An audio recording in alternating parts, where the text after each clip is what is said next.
Hello everybody, NGS here, and welcome back to Undead Girl Murder Farce, episode 5, as we enter the next arc of this show. In the first arc, the first arc, kinda sorta, the first episode was its own arc, where... what were their names? Where Aya recruited Tsugaru to come with her. So I guess you could treat that as its own individual arc, but only a single episode long. But the first true real arc was the mystery at the vampire manor. That was of course solved very closely to what I suspected. So it gave me a little bit of an ego boost that, hey, I can figure it out. Kinda. Of course, during the course of the arc, I was misled many a time and strayed away from the path to the point where everybody was a suspect in my eyes. But no, in the end, it turned out that my first instinct was correct. So I wonder how it will work in this arc. How well will my instinct do this time around? Because I assume we enter another arc that will probably also be around like, what, 4 episodes long, something thereabouts, and will cover another mysterious case that needs to be solved. Sorry for doing those like last minute camera adjustments, but lighting changes all the time in my room. I have a big ass window in front of me, so depending on the light outside I need to adjust my camera, and I probably should have done it before recording, but whatever. Right, what are my expectations? None, really.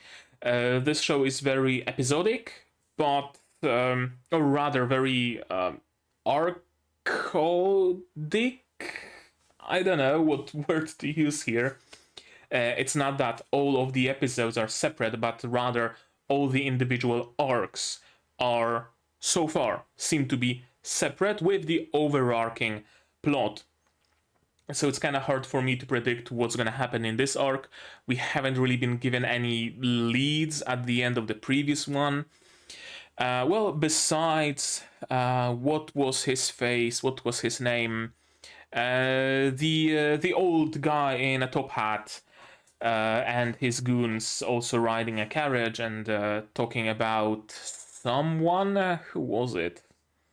Some recognizable name of like a phantom thief. Arsène Lupin, I believe it was.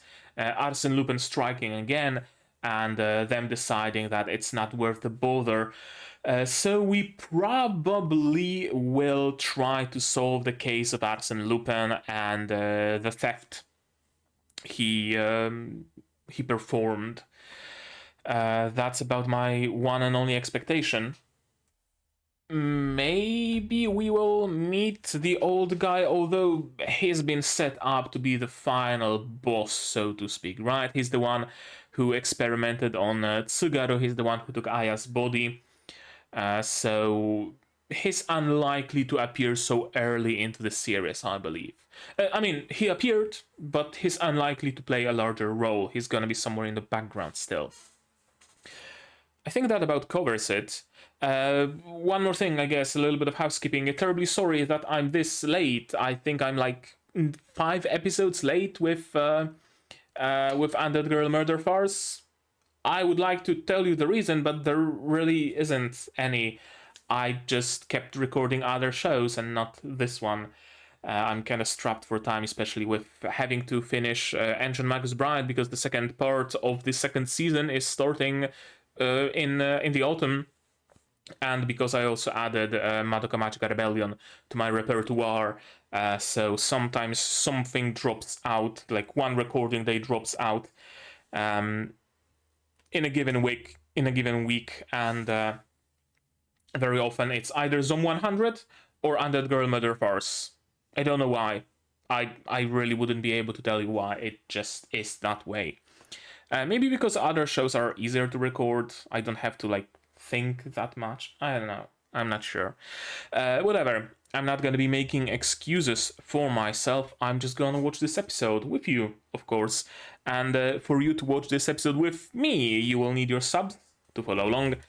I'm going to need my sound to hear what's going on.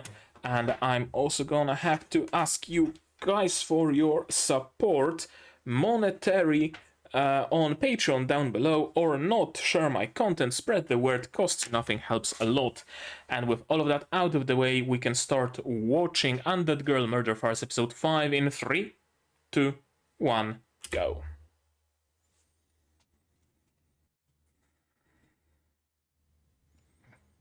Someone's waking up. Tsugaru?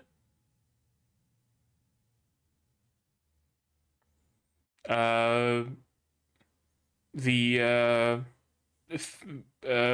Phantom of the Opera. I was looking for the word phantom.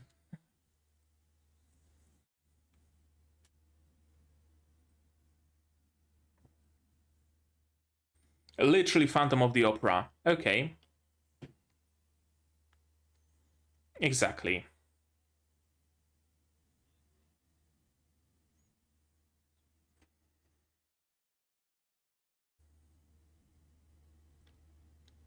Arsen?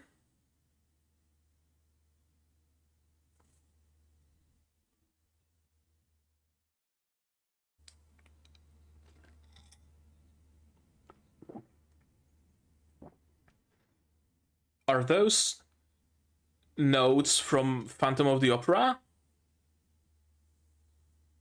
I'm not sure. The music in the background. Maybe? Man, Phileas Fogg is also involved. Okay. And Sherlock Holmes. Yep.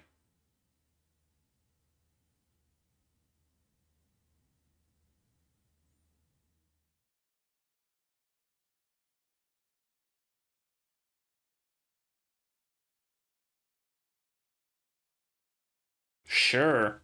Okay, go ahead, I guess. Oh, they're on a boat. Okay. I expected, I don't know, sewers, maybe a basement of some sort. Not a boat. And the opening is still a banger. That hasn't changed.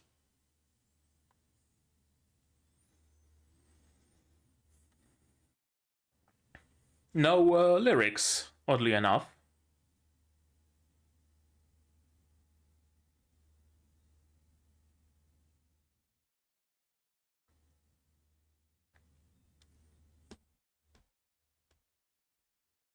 So, Arsène Lupin got involved with Phantom of the Opera, stealing a gem from Moriarty's mansion. Okay. It seems to be like a full-on mixture, this world, like a mixture of all sorts of phantom thief, mystery, novel, all things like that merged into one. Everything from around like Victorian England era.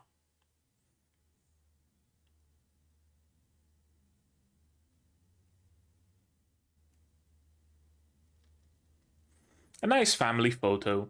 The Immortal of London. Immortal, Aya?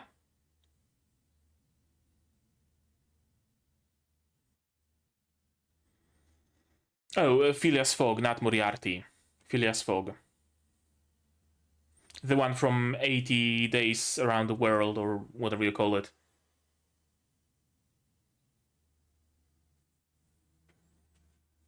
Oh, our fellow news girl. Okay. So she's gonna be a recurring character, and that's cool.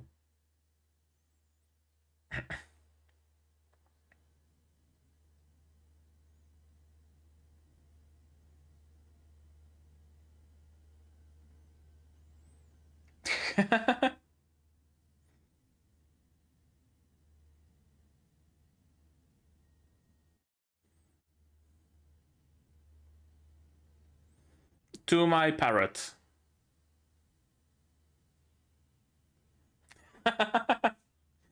Okay, and now you can freely look around the drawers, because he's out of commission. Okay, I guess that's a good plan.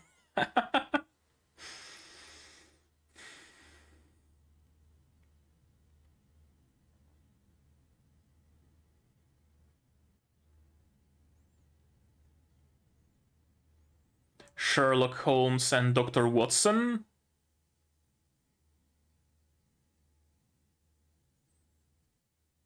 Taller and higher, quick assessment.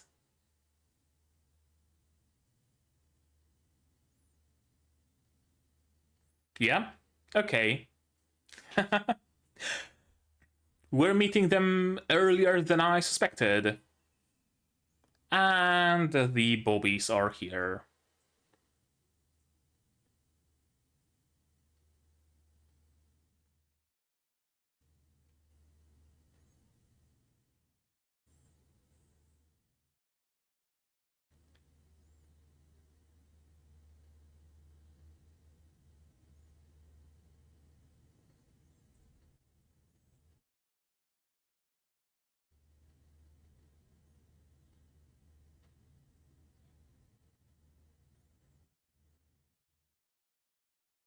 Okay, all of them were caught.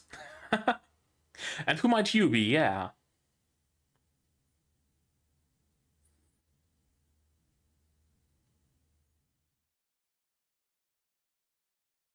She's that good. Yeah.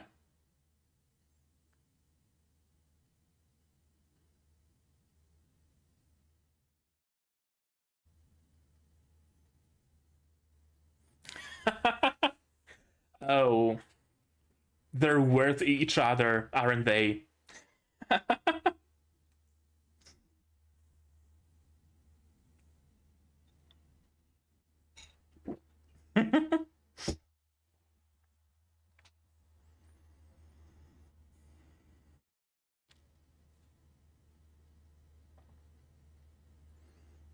That would be Tsugaru, if we're talking about Japan.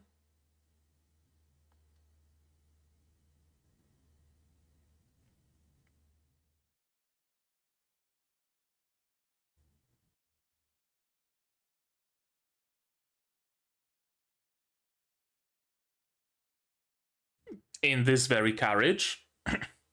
Aya Rindo. In this very carriage. Cage user.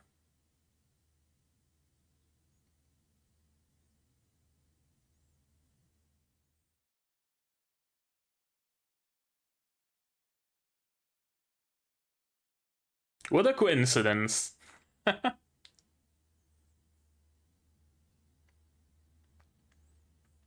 We're going to Fogg's mansion, I presume. Whomst. Someone significant, that's for sure.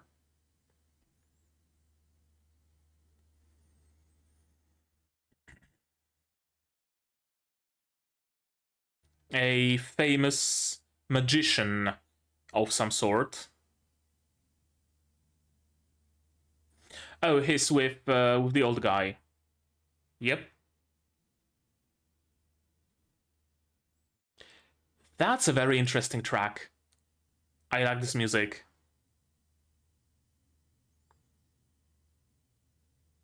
Yep.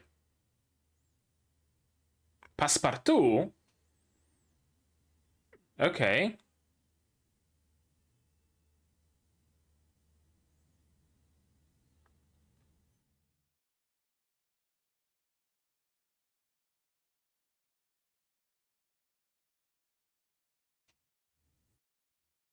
And the twins get involved by accident. The very same.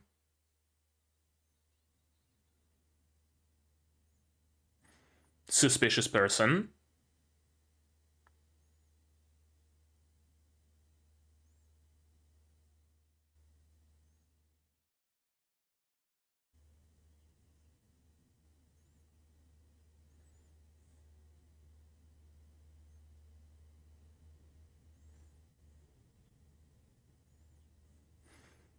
That's quite a sizable mansion.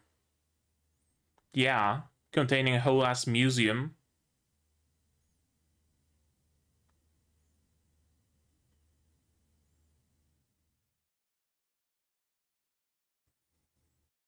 If not through the walls, perhaps through the floor or through the ceiling.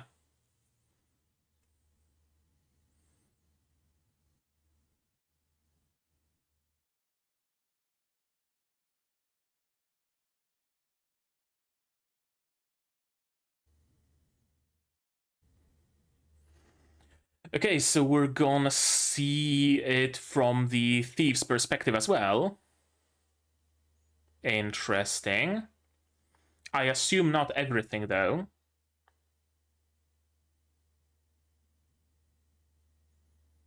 Fame. And yeah, due warning, of course. One does not visit another person unannounced. After all, that would be rude.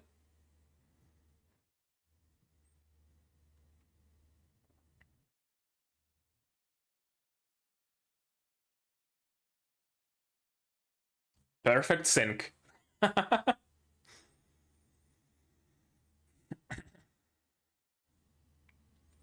Really? Yeah, we can't know that nothing supernatural is not underway.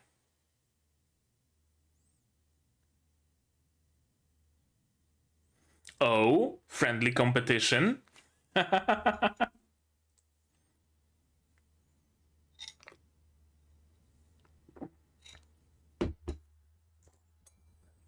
Probably a good idea, yeah.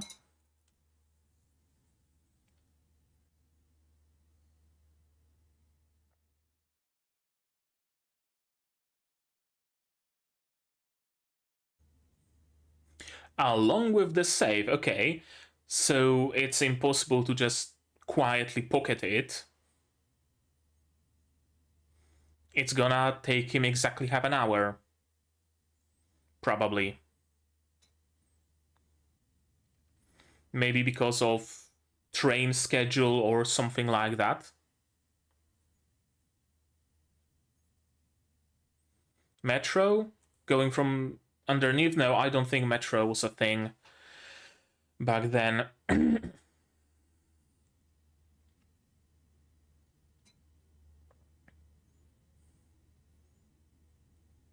Yeah. One possible vector of attack.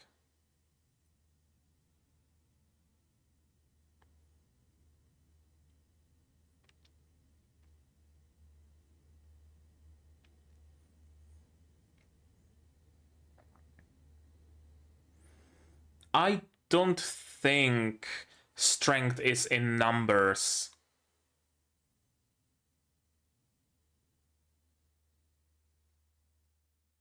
And even backup from France.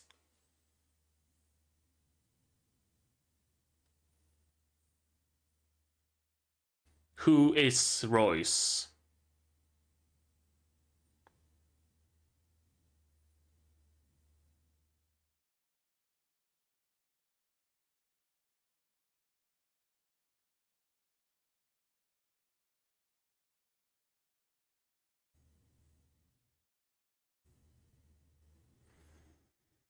Hmm.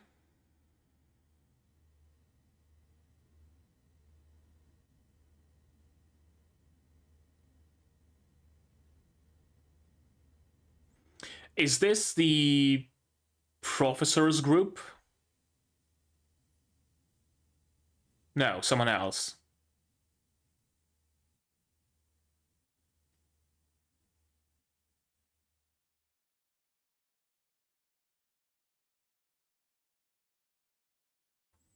Okay, a germaphobe.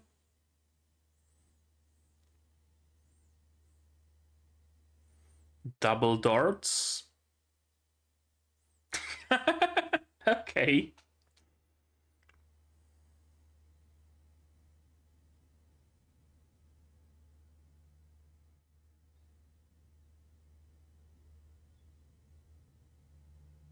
Yeah.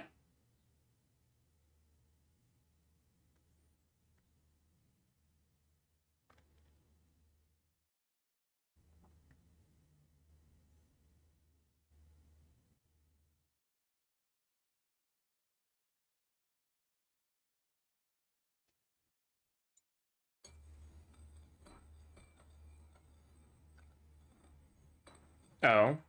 That's gonna come into play. His germophobia. 100%.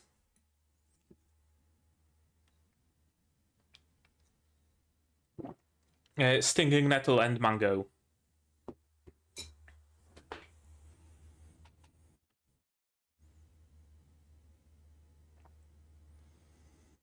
So perhaps there exist some secret passages.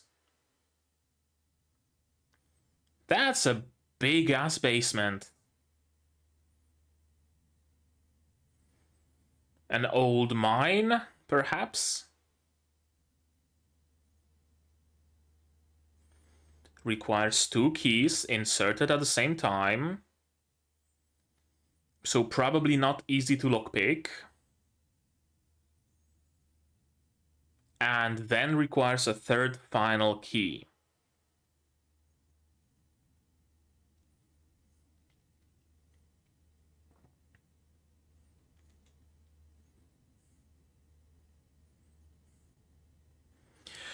This whole area seems to be like elevated. I wonder if there's another room underneath. If so, you could feasibly blast the floor and the diamond falls down. A completely weird security mechanism. And there's the diamond.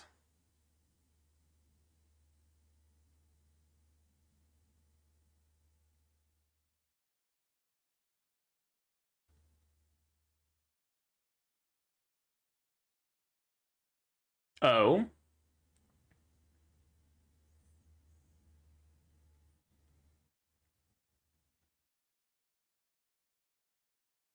So, yeah. Is the origin monstrous somehow?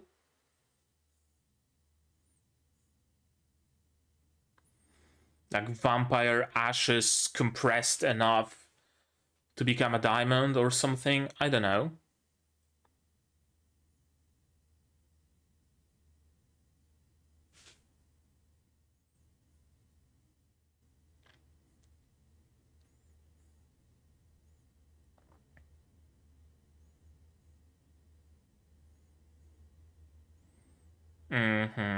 Okay.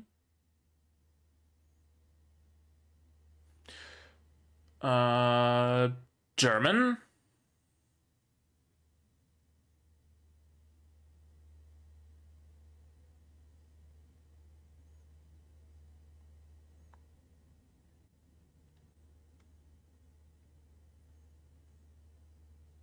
Werewolf? Something that has to do with werewolves.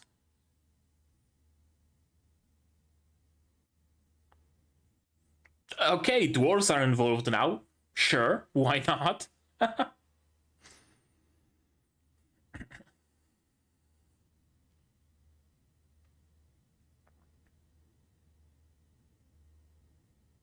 One was this diamond. Okay, so that the werewolves can't get in. Gotcha.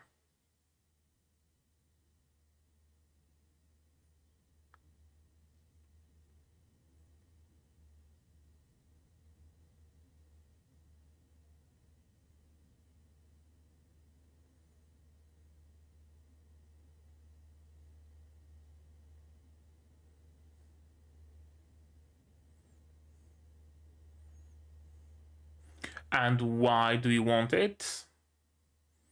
You would like to add a werewolf to your party?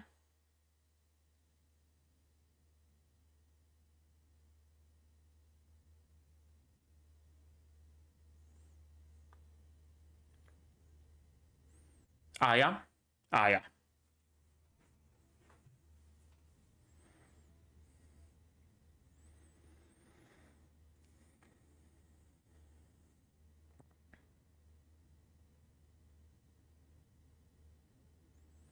Yeah, I don't think they're coming through the door.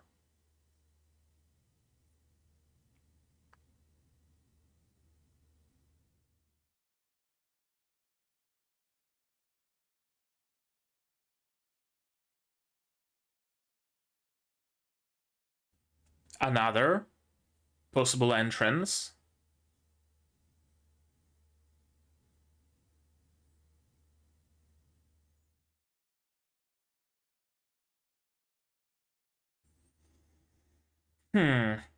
What if you hire a contortionist? That's also a possibility.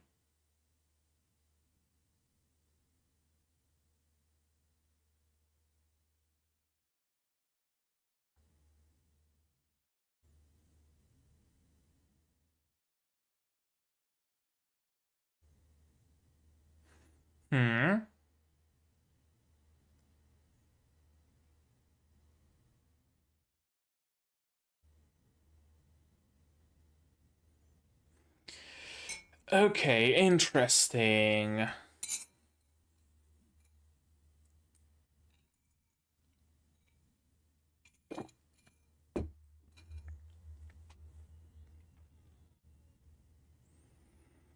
Okay. Whatever it's a reference to completely missed me. I'm assuming some Japanese general or philosopher or something. I don't know. Actually, I'm gonna Google it real quick. Ishikawa Goemon. Legendary Japanese outlaw hero who stole gold and other valuables to give to the poor. So, Japanese Robin Hood.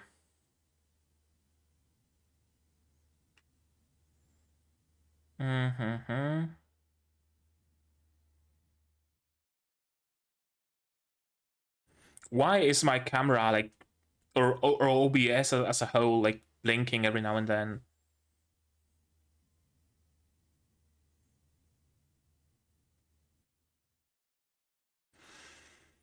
Band of thieves.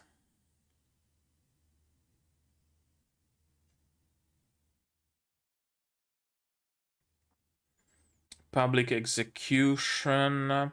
Okay, kabuki drama. Maybe that's the source.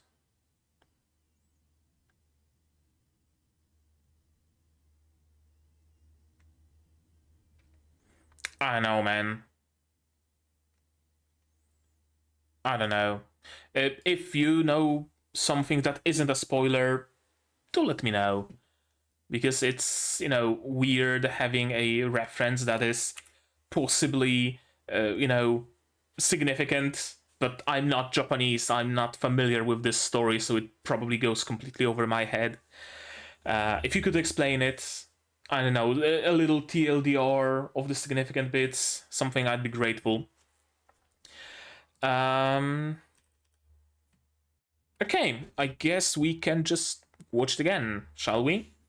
My commentary was probably lacking during this episode, but I was incredibly focused on it, so forgive me if that was the case. Persian, born with white hair and disfigured face, unparalleled tenor. I can bear to see this passionate jewel never be more than some stage prop, and it's no fun to have a true phantom. True phantom, is he an actual phantom? As in a ghost? Because if so, then presumably no wall should stop him. And the whole issue of getting the jewel out boils down to how to get it out. Because he can get in, but the jewel presumably will not phase through walls like he will. So he would need to either move it through the vent or through the speaking tube. I think that might be it. I think I might be onto something here. Let me note it down right quick. Where is it? Undead Girl Murder Farce. I still have plenty of space. So. A little dashed line to signify the next arc. A phantom is actually a phantom and can phase through walls into the vault. Diamond is extracted through the speaking tube. I wonder. That's my first instinct. In the previous arc, it turned out to be correct. We'll see how it is in this arc. What are you after? Be right, be my assistant. Penultimate night.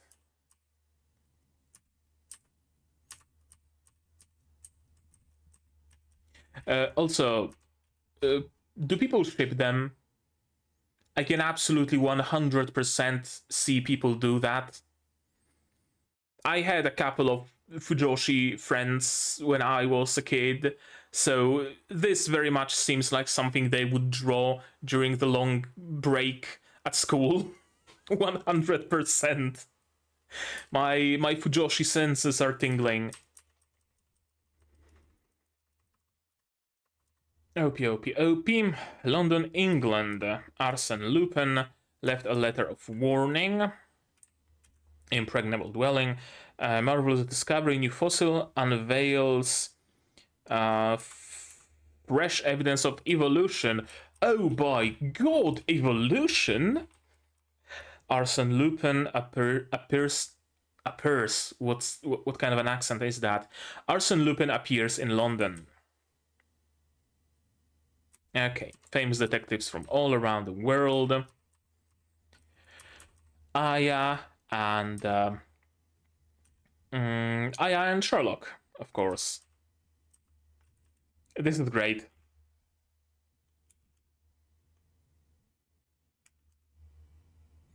All that was missing is a little boo from Aya, honestly. I guess this is... I spoke about it before, but this is why I like Aya. She could have been a, like, you know, stuck-up Ojo-sama kind of an archetype. But she isn't. She likes having fun. She likes, you know, playing pranks on people. She likes bickering with Tsugaru. She likes doing all those sorts of things, right? I really like her. I really, really do. We're just borrowing it. And of course, they met Sherlock and Watson. And were taken in as prisoners. I wonder if those twins might become relevant.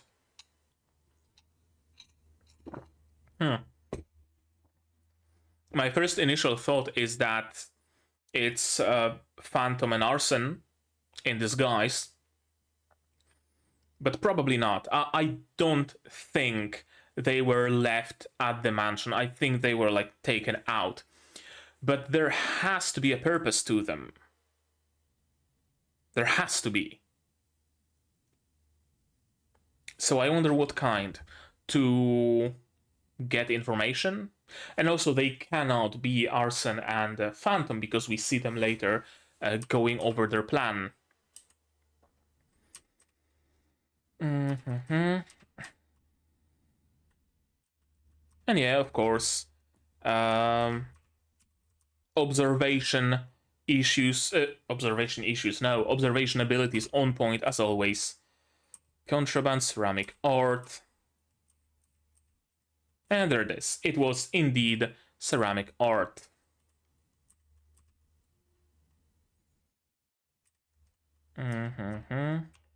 Strongman Fogg's precious jewel. And it is them, indeed. Who might you be? Aleister Crowley. Yeah, Aleister Crowley. Gotcha. Makes perfect sense. One of the founders of, like, alchemy, modern-ish alchemy, I believe. No, wait. Aleister Crowley.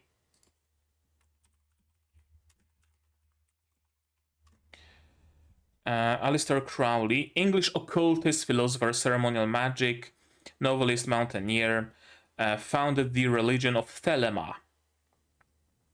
And he looks absolutely nothing like he does in the anime.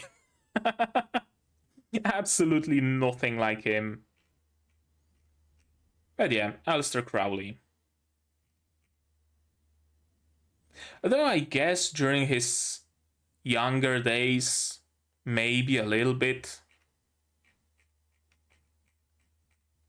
Oh, that's a lot about him. Ordo Templi Orientis, Paris Working, Abbey of Thelema, Second World War and Death, apparently. That's a long article about him. I'm not reading all that. So yeah, Professor seems to be collecting all sorts of supernatural beings around him. Victor is clearly seems to be the whatchamacallit, the Frankenstein's monster. We have Aleister Crowley. We have Carmelia. I know who she is. We have the red-headed dude who's Jack the Ripper. So he seems to be amassing villains, tentatively speaking, around him. Phileas Fogg traveled in 80 days around the world with his butler Passepartout. Passepartout, was he really butler of Phileas Fogg? I don't know. Passepartout, the one and only thing that comes to my mind is this like border around a painting. Yeah, like the kind of like a vignette, but not really. So I don't know. And the name of the game, maybe his name was actually Passepartout. I have no clue. I'm gonna be honest, I haven't read 80 Days Around the World, so... Sherlock Holmes, Dr. Watson, Cage User, and Aya Rindo. I love how happy Tsugaru is at all times. He has to keep the cage in his mouth, and yet he's smiling. I love them. I say it every episode, but I really do. Whomst. Phantom. Similar looking hair. Not arson. Yeah, you see the I don't think it's a shadow. I think it's a it's the birthmark. Or maybe it is a shadow. No, there's the birthmark. It is Phantom. Okay, so he's already here and knows who has arrived. The bridge is apparently the only way in and out. They don't necessarily have to take the bridge. They can take the canals. Tentatively, they could fly in. Maybe. Possibly. A blimp, a balloon, something along those lines. A flying suit kite kind of sort of deal from a tall building.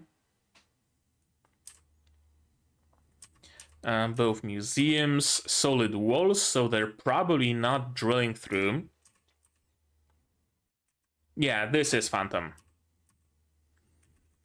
My after meal exercise. Question. Is he enough of a contortionist to get in through the vent? Maybe. Possibly.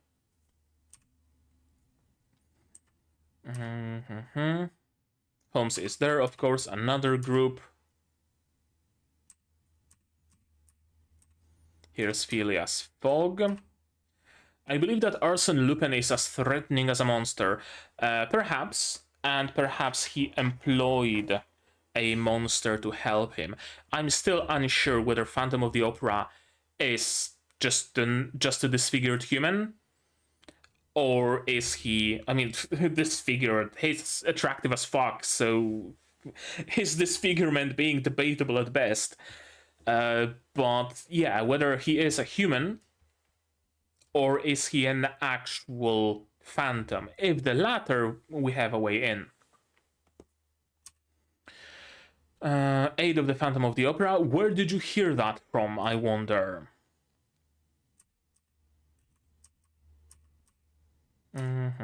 From 11 to 11:30, I will be taking the penultimate night that's in your possession, along with the safe that holds it. That tells me they will get in at 11 and they will get out at 11:30. Why those hours? I don't know.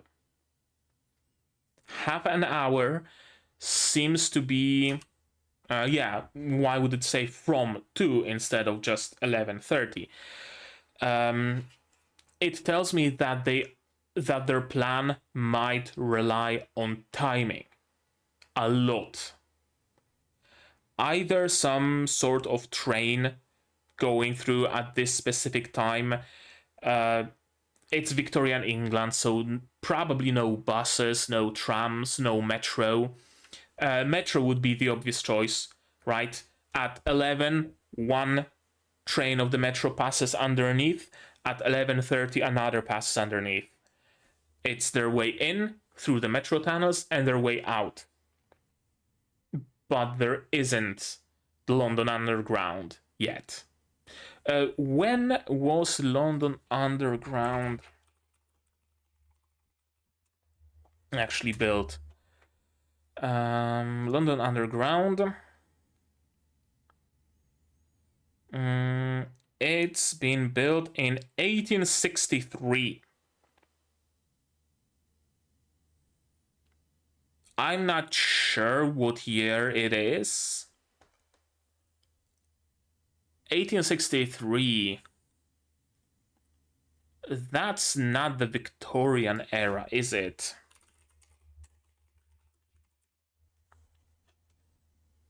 It is. 1837 to 1901.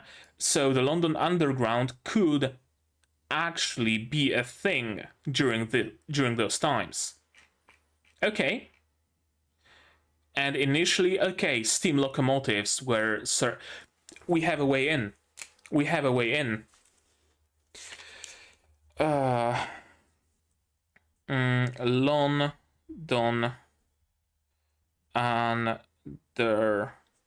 Underground is the way in and out.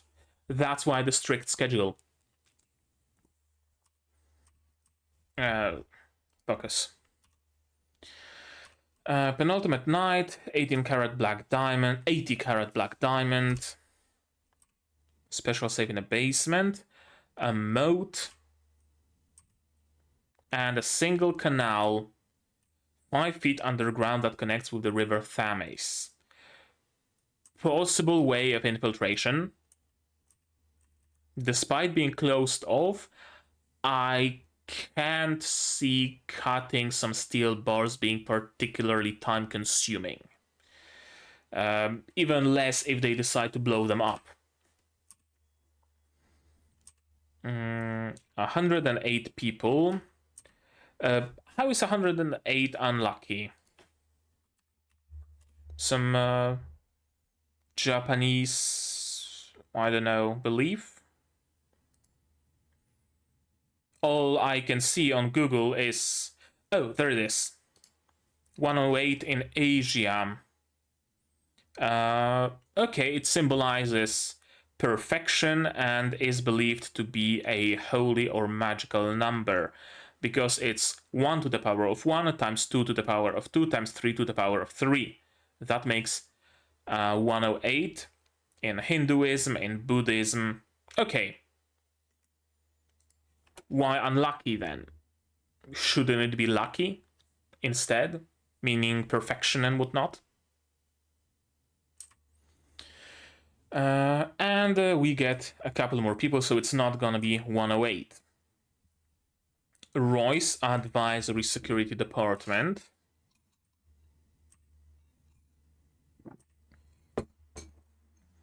Specialized in protecting their clients, killing monsters and whatnot.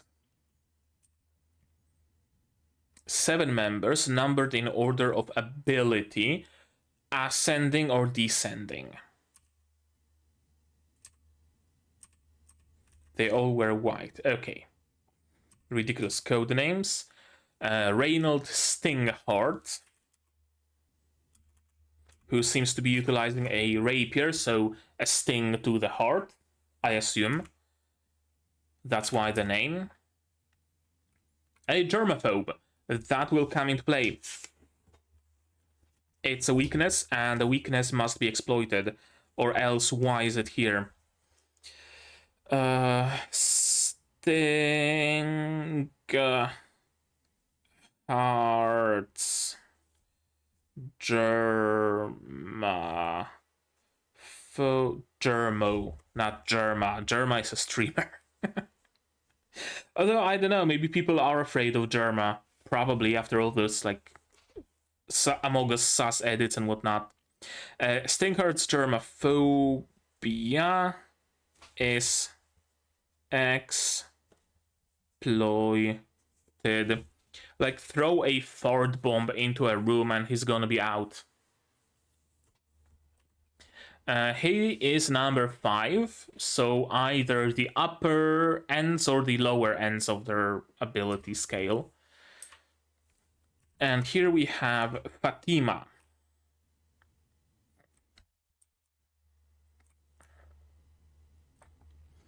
Number 7, so either the strongest or the weakest. I wonder.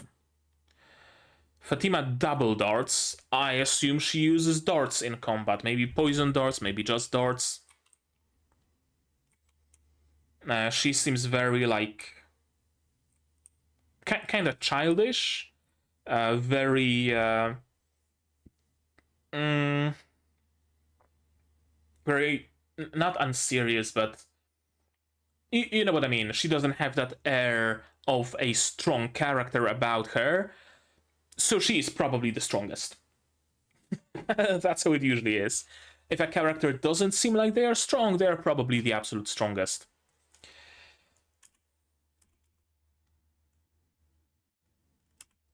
I love how Tsugaru and Aya are just shit-talking their competition. An Immortal and an Oni hybrid, indeed. Diamond, of course.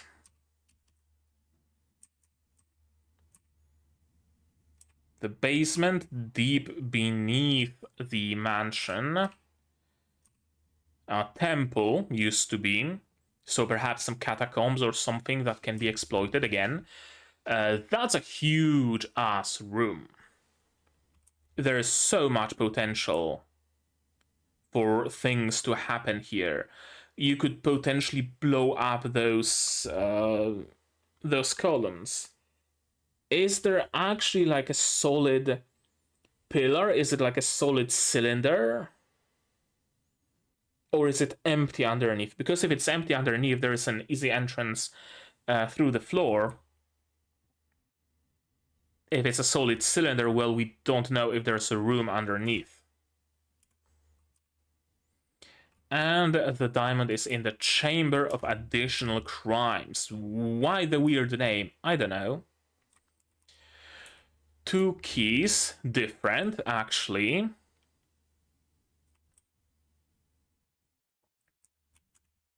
They start up some mechanism that opens the 3rd keyhole and the 3rd key. Again, a different one.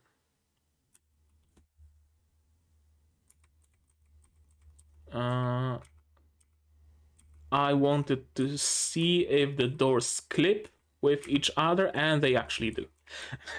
They actually do clip. You need the strength of 4 people to open it. 4 average people, I'm assuming. Perhaps 2 strong people would be able to do that.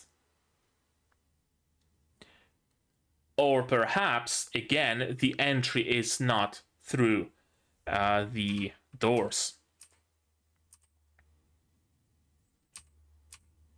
That's an interesting mechanism. Some rotary phone, some buttons and whatnot. Dwarven work, apparently. And inside is the diamond.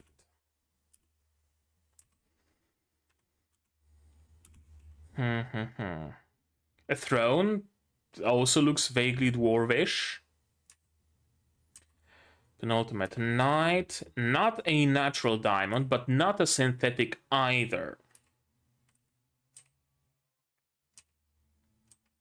I initially thought that it might be like a, a compressed vampire or compressed werewolf or something, like compressed into a diamond.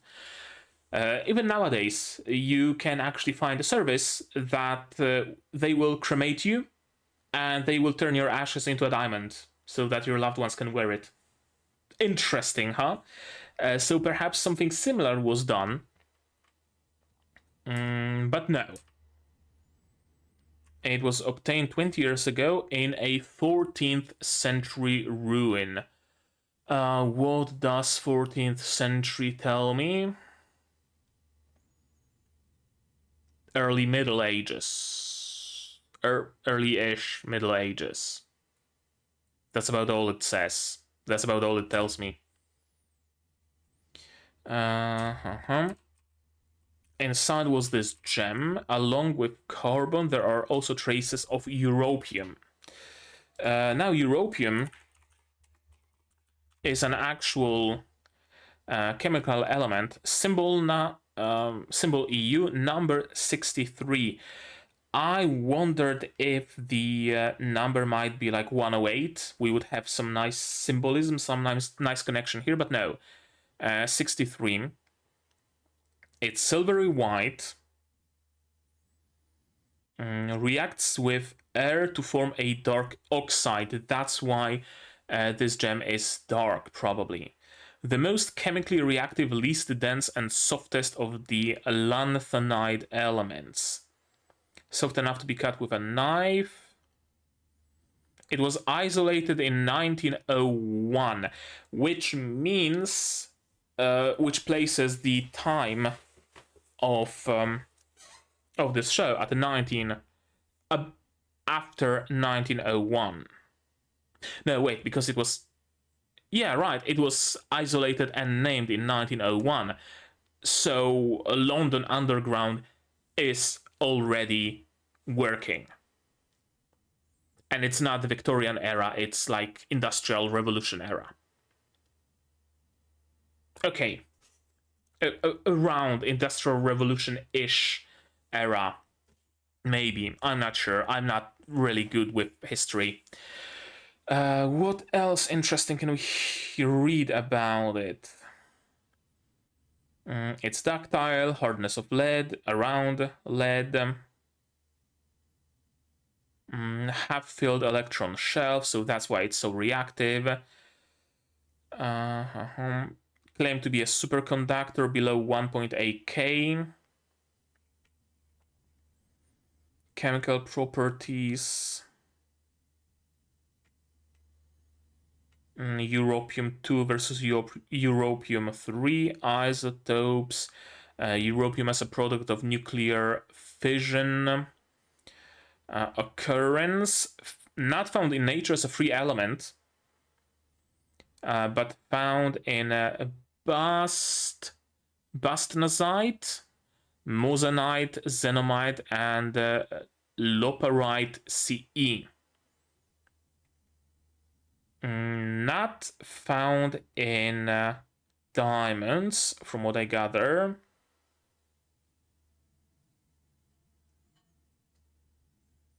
Fluorite. Production. Okay, mined together with other rare earth minerals. European compounds, mostly oxides, halides. History, there we go. Okay, no, late 1800s that the element was isolated, so first found in 1892. Okay, so 1892, 1901, thereabouts. Application, one of the elements involved in emitting red light in CRT television, interestingly enough. No clear indications that it is toxic, at least not compared to other heavy metals. It is flammable though. I mean, yeah, it oxidizes easily, so of course it would be flammable. Okay, so nothing like particularly significant besides dark color and around when it was discovered. So this places us firmly in the area where London Underground was already a thing. Perhaps it was being built, which would make it easy to like get into a building site. So you don't have to like hijack a train or anything, but you can just go into the tunnel where nothing is there yet. And at between 11 and 11:30, perhaps the workers have a break?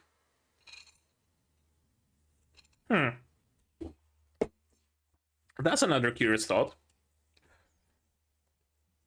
11, not to 11:30, London underground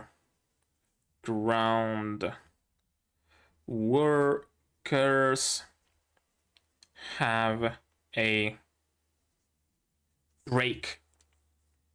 There we go. And the writing. German, yeah, it was unearthed in Germany. I'm not gonna read it. I'm not gonna butcher German. But we hear what it says. The dawn is red as blood, the sunset is purple as a corpse.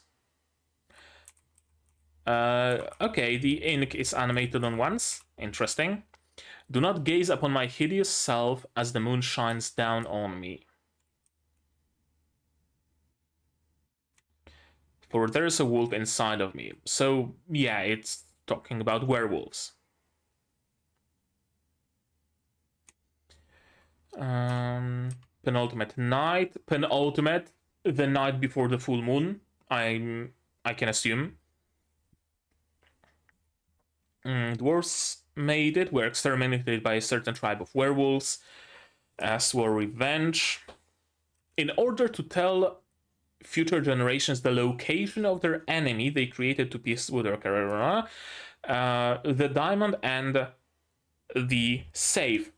This poem, if you can call it a poem, doesn't mention any sort of a location, though. I wonder if this diamond has a peculiar property of perhaps projecting a map onto the ground when exposed to full moon. Maybe. Diamond interacts with moon light and points to the location. I can see why Lupin is so interested in this now. Do you now? Why? I mean, besides this gem being very special, is there anything else about Lupin that might make him want to possess this gem? Is Lupin a werewolf?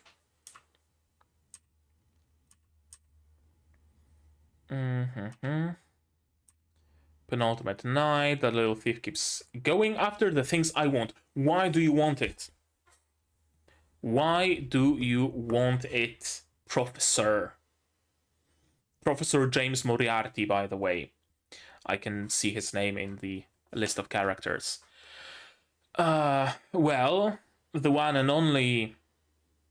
Well, not one and only, but the first thing that comes to my mind is, of course, he wants it to be able to track down the werewolves and perhaps get a werewolf as one of his followers, workers, whatever. Or perhaps it's one of the artifacts that he needs for some other purpose. I must go say hello to an old friend. Who might that be, I wonder? Is that... That's a symbol of Thelema, isn't it?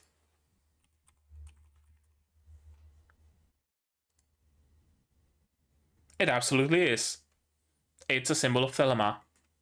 So I assume they are at Crowley's place. Another old friend is here. Aya. 4 men to open. The locks are 3 detector locks. It's almost perfect. Digging a tunnel. Impossible to dig. To be unnoticed. Perhaps. Okay. A vent. It's small. Even too small for a child. And also bent, so that you cannot contort your way through it. Unless perhaps you are a contortionist. Closed off with a grate. That's the least of anybody's worries. A grate can be sawed through. Or blasted or whatever else. Lupin is a master of disguise. If he happens to be here with us. We know that he probably isn't. Because he was with Phantom talking about their plans. Unless he managed to sneak in sometime in the meantime. We'll do everything according to plan. Don't mess this up. Who is saying that?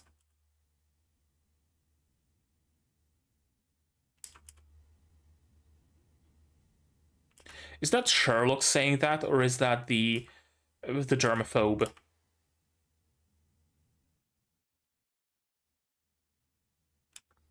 It's Sherlock. Don't mess this up. Why would he say don't mess this up to Phileas Fogg? I don't know. I'm assuming Tsugaru wasn't supposed to hear it, but he's half Oni, so probably heightened senses.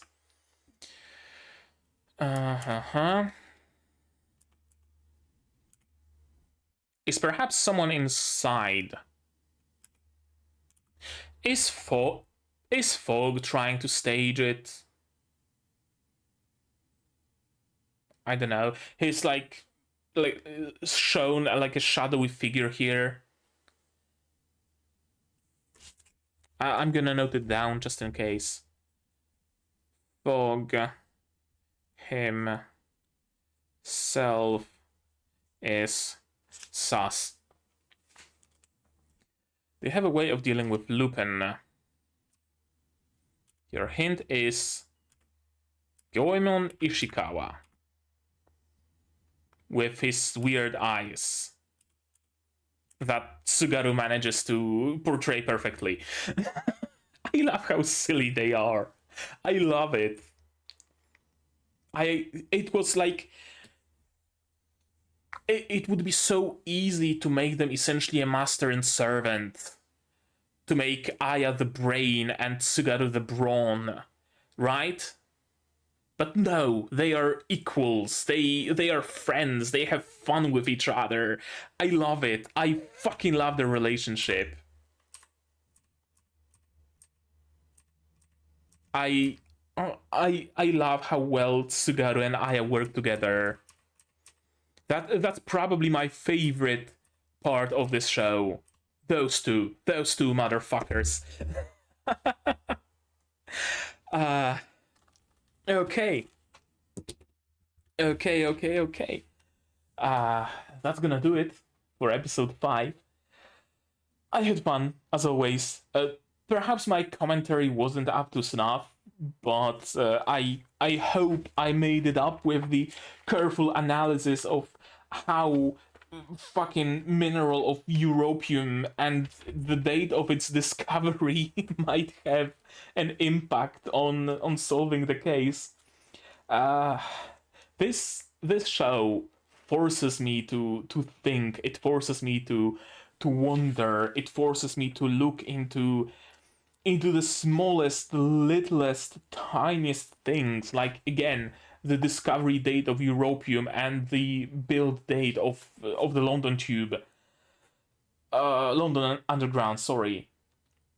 It's great. The last time I did that, legit, the last time I did that was the early episodes of Symphogear, where I would look up the whatchamacallit, not Mayan, not Mesoamerican, like Babylonian and Mesopotamian, and Mesopotamian myths and gods and deities and whatnot, because maybe it's significant, maybe the name of Balal has a significance somehow and whatnot. It did. It absolutely did, and doing all that research was absolutely worth it.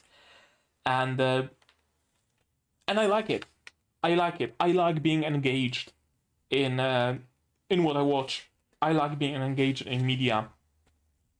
I like it when the media requires me to think one thing and to lead me to some external research as well.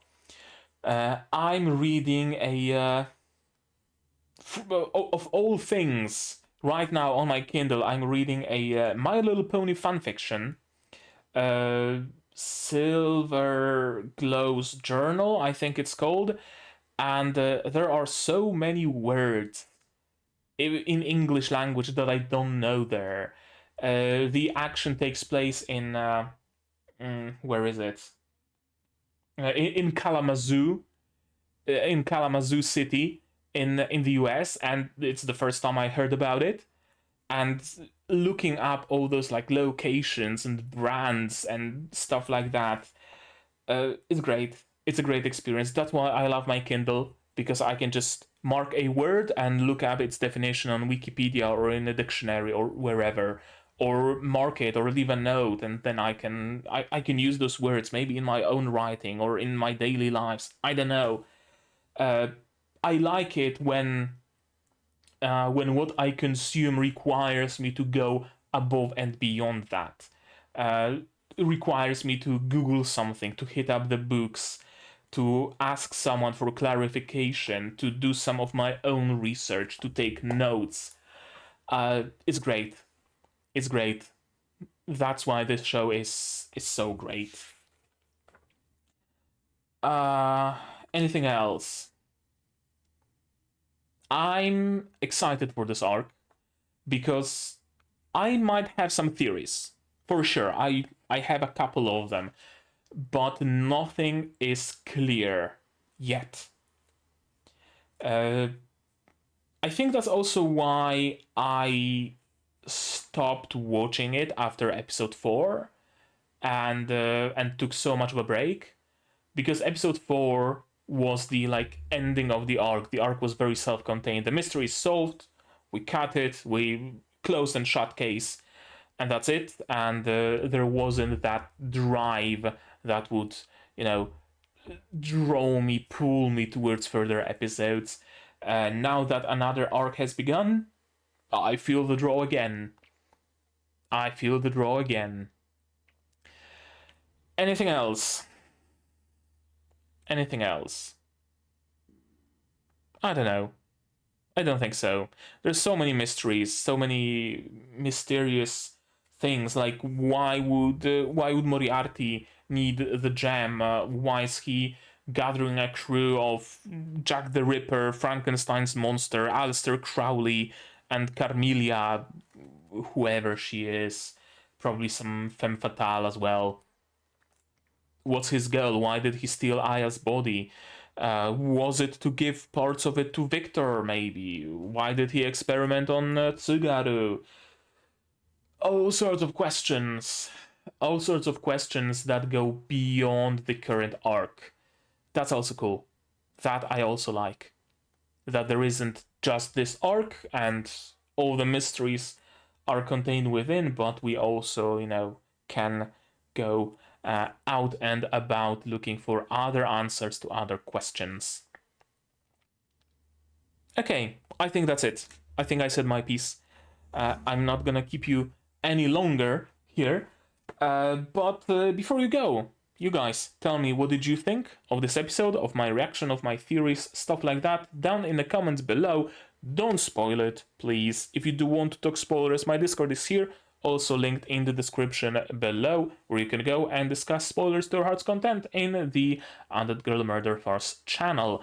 Like this video if you liked it, dislike it if you didn't, but tell me why so I can improve. Subscribe to the channel to be notified of future releases of not only Undead Girl Murder Farce, but also Madoka Magica Rebellion, Atelier, Ryza, Zom 100, Helck, Nanatsu, Maken, Shihai, Suru, and Ancient Magus Bride, and others coming at you in the future. And I also stream sometimes, so you might want to click the bell icon somewhere down below to be notified of when I go live. Support the channel if you want monetarily on Patreon, linked down below, where for $10 a month you get early access to non-seasonal shows like Madoka Magica, not Rebellion, Magia Record. What am I even saying? Magia Record, not Rebellion. Rebellion I already recorded. Magia Record. And others, again, coming in the future. And for just $1 a month, you get a role on the Discord and a place in the credits that you will see shortly. And with all of that out of the way, that's gonna be it from me for today. So as always, you guys do the good stuff. And I'm gonna see you in the next one. Cheers! And here's the list of my wonderful Patreons: QB without a net, Fruit, The Corporal Survivor, Yankai Jude, Tursky Mems, Reina, Commander Marsh, Fassel, Dr. Wojtyla, and Hans Peter. And you can join them without the need to steal any diamonds.